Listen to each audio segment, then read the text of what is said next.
Say it like a wrestler, like if you're in live television. We're Bronca. We are Bronca from Indio, California. Fuerza, fuerza, fuerza, con razón. So, I think you guys, have definitely one of the most engaging, entertaining live shows in the scene in the Valley here. Can you tell me about what goes into making a great live show and where you guys are pulling the energy from that you're expressing out when you step onto a stage? Appreciate that, man. That's cool. But I mean, it just starts with just the crowd reacting. That gets us going for sure. I know we try to kind of start it too, but definitely it's the crowd. I don't know about Joseph. Joseph will go in there and get the crowd started if it doesn't start. So It's just cool. The crowd, man. The crowd pretty much gets us going. I mean, us practicing. We practice before the shows. We vibe out, and the crowd, bro. Everyone is just like headbanging in front, and just like the response that we get. The response that I get on stage, it's pretty cool. Yeah, very, very, and it gets past. Yeah, and it's been sick too. Like the last few shows to actually see people stage diving. Because we haven't had stage dives in the Valley, like at least shows that Jairo and I have been going to shows in like 03 and stuff, and there's never really been any stage dives. And I think one show, which is his old band's last show, there was like a few stage dives, and it was mainly RJ, the singer, because he was already on the stage.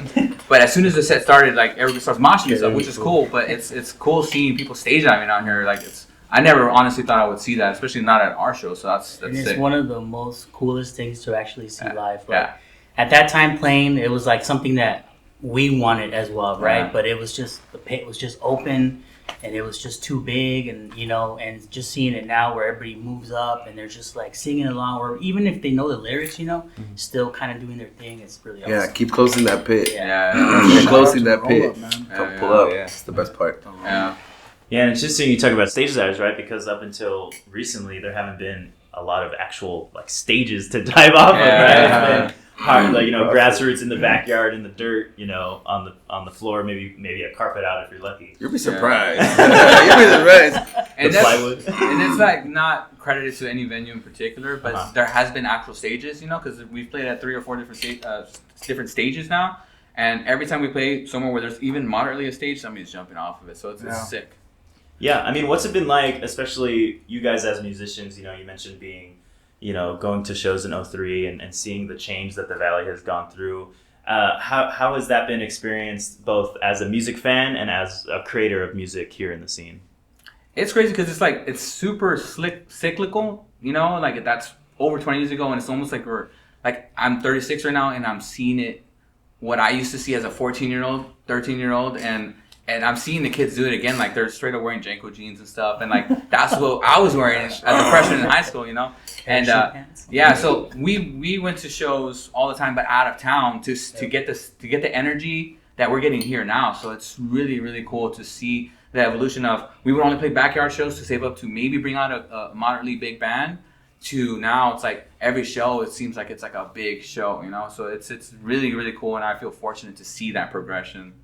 I'm curious to hear you guys' thoughts about witnessing this growth. What can you tell me just about the last year and a half in terms of what you've seen from the perspective of somebody on stage, and how it's been getting booked for shows differently, from the musician experience? Yeah, we all come from different bands, different types of bands too. And so Eric and Mario can speak on them come from where they came from as far as those kinds of bands. And I think this is Joseph's second band. Instead of tag. Yeah. Bronca has been going at least, messing with the drums and here and there for about 7-8 years. Oh, cool. But Eric had kids and Jairo had kids, and now I'm having kids, so it kind of slowed down a little bit. And it was perfect timing, because I think if we were doing what we were trying to do now 7-8 years ago when we first started going, when I made those first demos, when I did the vocals on it, I don't think it would be catching the traction that we have right now. But Mario was in the Flusters, and he's been in a bunch of other cool bands, and he's in another cool band right now. Troubles. Yeah, Down Troubles, shout out. But yeah, Mario, man, I don't know if you want to talk about being in the hardcore scene and stuff. Yeah, it's different. It's a lot more youth right now. There's a lot more youth coming into the scene right now, and it's dope. Because that's where music starts, is the youth. You know, it's gone all the way back, you know, to the 50s, 40s, whenever. You know, it's always the youth that push music and how popular and how much reach it's going to get, you know. So it's great. You know, it's great that we have these venues that allow these kids to be able to come out, you know, to, you know, pretty safe venue, you know, and get to enjoy themselves, having fun to just listening to music, you know, moshing with their friends. And, you know, it's great that we have that. I love that because I don't feel like I've had that in the past as much, you know, the past 5 years. Like it's, you know, all the shows were always at bars, always at, you know. Yeah, that's right. And, All and, ages. and everything was always 18 up, you know, at least, you know. So now it's kids can actually enjoy going to music shows. Yeah. I grew up in the punk rock scene, so circle pits, bro. Circle pits are they're like Seed, you know, Death Church, all those places right there, and Coachella, and then they have a punk. The music was just like, so it's always been like real fast, you know. So when this fool said, "What's up? Let's join the band," I was like, "Let's go." So it's like very circle pit. So Yeah, we've all known each other. Like I've known Joseph for a minute, and so I was like, I initially wrote guitars and all that stuff, but then I had to do vocals because Jairo was like, let's play shows. I'm like, all right, let's go for it, you know. So I just threw he was actually at our first show, and that was in 17 or something. That was a while ago. 17 towards the end of the year. Yeah, and it was just like, even then, I kind of got a little annoyed at Jairo because he kept like, let's play a show. And I was like, dude, there's no scene out here, right? And so, but he convinced me, like, whatever, I'll write some lyrics and I'll do the vocals and whatever, you know, because we couldn't find a vocalist. And it was cool. I was like kind of glad that he bugged me out of the like retirement from 2012, the last time I played a show or whatever. And so it was cool. But then I was like, all right, I want to play guitar though. So let's find a singer. And then they started biking together, the Valley Kittens. And so I was like, no, Joseph is cool. Like he's a cool homie. And then like I like his vocals. I've seen him like mess around here and there. And I was like, see if he's down, and he liked it. So That's what's up. Yeah, that's cool, man. Showed him the songs, and he was like, "Yeah, I'll try it out." And then when he tried it out, he was like, "Yeah, he fit perfect with the group." So that was awesome. That's awesome. You mentioned earlier, I want to circle back to you guys talking about the cyclical nature of the scene. What do you think is some important things for people, all the youth that are pioneering and pushing the scene forward today, to maybe some things they can learn from the past in order for there not to be this big gap between spurts of high profile for the hardcore scene and local music scene? I think they're doing it. These kids are starting bands. It's crazy how like the only things that I would warn, they're not even doing. Like back in the day, there was such a clash between all the East End versus the West End of the Valley, and for no reason too. It's like, dude, we're all playing the same shows, and there would always be beef. And like now, it's like there's no beef. Like CVHC actually means like we played the DHS, and it was it was just like everybody's cool. This is also the Coachella Valley, you know. So it's cool like that. Already naturally, everybody's just cool with each other. Maybe it's because the digital age, everybody connects like this, But back in the day, on MySpace, it was like almost drama 101. So everybody, but it's cool that everybody's pretty much united. Like we play some weird mixed bills, and those are the coolest shows, and that's what's cool about that too. And who are these?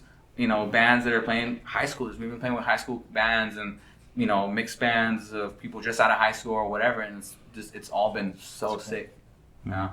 That's rad. Yeah. And one of your guys' songs, the lyrics talks about standing together, united. And while that may not be about the hardcore scene and local music scene specifically, there are a lot of parallels between the stuff you're talking about and what's been going on in the scene. Can you tell me about the crossover that you found between what you're pouring into talking about in your music and what you've seen here in the Valley in the music scene? Yeah, the sentiment's there, man. Regardless of what it's like, I wrote that song specifically about like just not letting. It's kind of political, but it's more of just like life in general, man. Because it's more of a class warfare kind of thing. That's where I'm coming from with that. And there's always gonna be somebody who's pulling the strings that's gonna want control over everybody, and the easiest way to do that is to split people up, man. Like split people up about stuff that doesn't even matter. Like everybody's on the same wavelength, on the same plane, but somehow a little group is tricked into believing that they're not a part of that group, even though you're a part of that group, And so they get them thinking that they're higher, and then they just chip away at the rest of it, and there's no unity, Mm-hmm. And so the music scene right now, that's not happening at all. And that's why it's flourishing so much, because there's not one band that thinks that they're better than others. When we first started playing, when we first started playing, like, we opened the show, and I wasn't gonna be like, dude, I've been playing since 03. Like, who cares? Like, this is technically our first show as this version of Bronca. I'm not gonna be like I'm Big Brother. Like, nah, dude. Like, nobody knows who we are yet. And those first 2 shows were kind of like, all right, we're getting our legs under us. And after that, we played wherever we needed, man. And We played a hip hop show. yeah, we played a hip hop show. Yeah. And that was like at 1 a.m. or something. Yeah. But it's like Unity. it's dope seeing that unity, you know. And like, yeah, it's English, Spanish, and it's but it's more of like just the idea of not letting any kind of division happen for dumb reasons, like thinking you're not part of this class. I mean, we're all part of this class. Unless you're having a butler, you know, wipe your butt and stuff, you're a part of this class, you know. And so you're not better than anybody else. Yeah. That's dope. You know, a lot of the local bands we've talked to have a lot to say about the youth and the youth being inspired by these awesome shows to go home and start bands of themselves. I think, you know, obviously that's been happening with Bronca as well, I think I've seen. But I'm curious if you found that the youth are also taking home and agreeing with a lot of the messaging that you're putting into your songs and the themes that you're singing about. Sure. I hope so, man. 'Cause that's honestly the biggest thing. Like, that's the reason why I try so hard to actually put effort into the lyrics that Joseph sings, because it's like, if Joseph's gonna be out there blowing his voice out, it's gonna be for a reason, you know. Yeah. And it's cool seeing the kids, even if they don't know all of it, like, between songs, sometimes I'll say something that relates to what the song is about, and kids connect, man. I've had people talk to me after the show, be like, dude, that was so sick what you said, and all these things, or that resonated, or that meant this, or that meant that. And it's really, really awesome that hopefully that is what they're taking home with them, and because that's what I resonated with the hardcore scene. That's why I'm still like, I like all types of music. I'm wearing a Vince Staples shirt, you know, but hardcore really resonated with me because when I was growing up, what helped us is the positivity of hardcore and the scene and the messages that we would see of bands like Allegiance or Verse or Half Heart at the time. And they when they would go out there and they would say things, it meant something, you know. And so the band that he started with or that he eventually joined with one of our really good friends, RJ Grijalva, was If Tomorrow Never Comes. Like, he really drove that forward with me too. He's like an older brother that I needed at the time, and it was, I remember one lyric still sticks with me today, and it's if you're gonna say something, say it vehemently, like say it with vehemence, mean it 100%, you know. So Say with your chest. Yeah. Yeah, definitely. I feel like you guys do a lot of that too in your live performance as well. Yeah. And Joseph, I mean, is it super easy for you to take lyrics that he's written and take it into your, like, this is like my message as well, and it's coming from my heart too, even though he wrote it? Yeah, definitely. So when he first sent me the lyrics, they were long, bro, and I was like, okay. So then I was reading them, and I was like, how am I going to remember all these lyrics? But then I started reading to him, started listening, you know, knowing his background, knowing that we're all Latinos, you know. I was like, okay, I can relate to this. You know, it's like la pesadilla del sueño americano. I was like, dude, just crossing the borders, saying that we were crossing borders when this land really was, you know, ours. You know, it's everybody's land. You know, yeah. So just reading that message, you know, me being a Latino immigrant from Guatemala, I can relate to. I was like, oh, cool. Then I had known about Mecha, and so I was like, this guy's that flag, and you know, so mentally, I was like, I know Jairo. I know Leo from behind, from a while back. So then I was like, okay, this goes. So I read the lyrics, understood them, felt them, and it just delivers them, you know? He goes like, have fun with it, bro. He was like, have fun with it. I was like, I don't know if I can do all the lyrics. He goes, no. He goes, have fun with it. We cut it down because I wrote novels pretty much, but once we had the songs and we found it feel like we would jam stuff out, and all right, maybe we can, this big old essay can become a little phrase. Yeah. You know, and it's a trial and error, but definitely it's cool. And that's why I told Jairo, yeah, definitely approach Joseph, because like I said, I've known him, and even though we weren't the best of homies, we knew of each other. We knew, you know. You're my best friend. At the time, but I was like, I know him enough. So I was like, all right, I can trust him to say the words that I would be saying if I wasn't playing guitar. You know, so. Yeah, exactly. And you know, I think in the way that the lyrics are cut, there's the same, if not even more, messaging that's coming across through just performance alone, through stage attire, through the lucha mask and the interview. You know, like, culture is definitely on big display for you guys.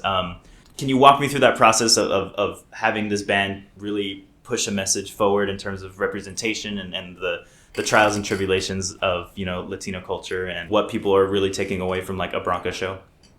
I mean, it's the typical.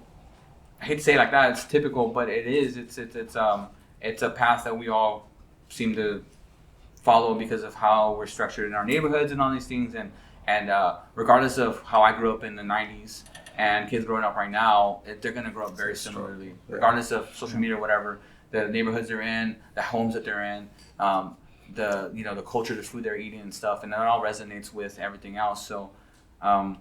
Yeah, I mean, Mario. And then they see like the dichotomy between that and, you know, these houses off of like Jefferson. You know, you go down south enough on Jefferson, you hit, you know, all those nice houses. Literally cross bridges. You know? It's such a dichotomy between everything that we have here and that. And I think that helps them really accept the message too, because it's their life. It's what they see. It's not like something that we're just putting out and it's like, well, you know, this is a lofty ideal. No, this is what's going on.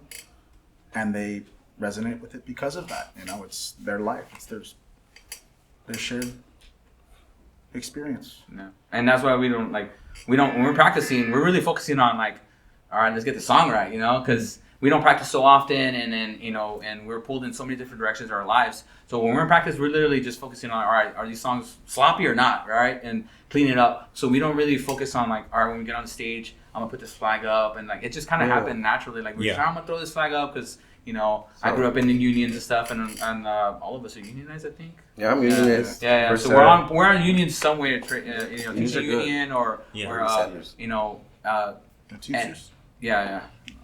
And so it just happened naturally, like the aesthetics or whatever, or just the feeling of it. And when we're on the stage, we just kind of like it just comes out, you know. So it's not really planned. It's just kind of like it's just.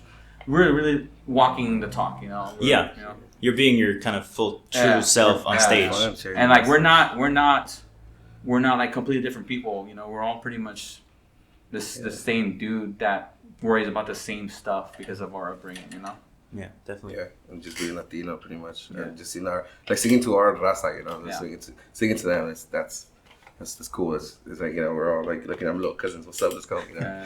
You ever thought, live it. Yeah. Yeah, and I love all the, you know, the ad libs and the in between stuff. You know, like it's hyping the crowd, but it's really empowering the crowd more than hyping up the crowd. Yeah. But it's because it connects to the songs. You know. I'm not saying random stuff that's on our mind. It's like it's our life. Yeah. It's life issues, but it's what's connected to the songs that we're either gonna play or a song that we just played, and so it's like a theme, you know, and so.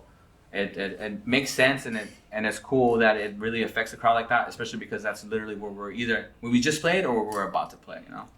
Like I remember this guy. He said, "Free Palestine." He was talking about Palestine, and then people commented on the Instagram saying, "Hey, you know, thanks for speaking up for that, you know, for Palestine."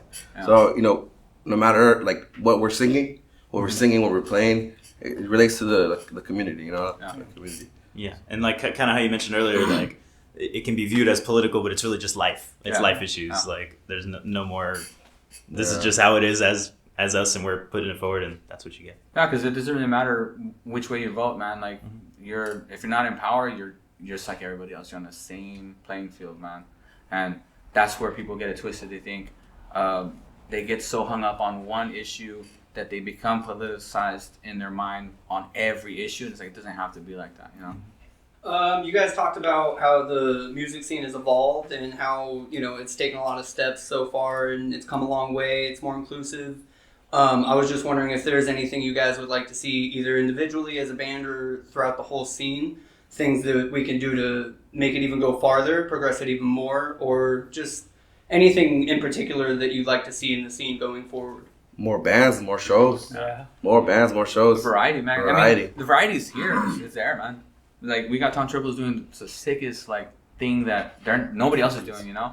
And like Bronca's not really that unique in sound as far as like the landscape of hardcore. But then you have like, you know, Face Facts doing what they're doing. Like if you really listen to it, like to the layman, they'd be like, oh, that's all metal or whatever, you know. But it's not really, you know. It's the variety's there, so it's cool that the variety's there, and I hope it continues. You know, I hope that, you know, there's not a band trying to be like exactly like Bronca. Or like Town Troubles, like it'd be cool. It'd be cool if they do their own thing, you know. Yeah, keep bringing those bands. You know, more shows, more venues. Yeah, Definitely. Definitely venues. Respect the spot. Respect the spot. Like, Definitely respect the spot. like this spot we're in right now. Like we need more local things that are local ran and not just some outside vested interests. You know, that's why I wanted to hit up this place. And I was like, hope they say yeah. You know, and so Music House here in Indio said yeah. And then like we need places like this. We need people like you, ChakaDogg, doing it up. You know. And I mean, having the city of Indio be as supportive of local music as it is of like Coachella Fest, Stagecoach, everything Yeah. like that too. It doesn't have to always be a big event, because it starts from the ground up, For sure. Yeah. Shout out Music House. Shout out Bronca. Thank you guys so much for having the time to chat. We appreciate it. Thanks. Yeah, thank you guys. Thank you. Fuerza, pero que esa misma fuerza tenga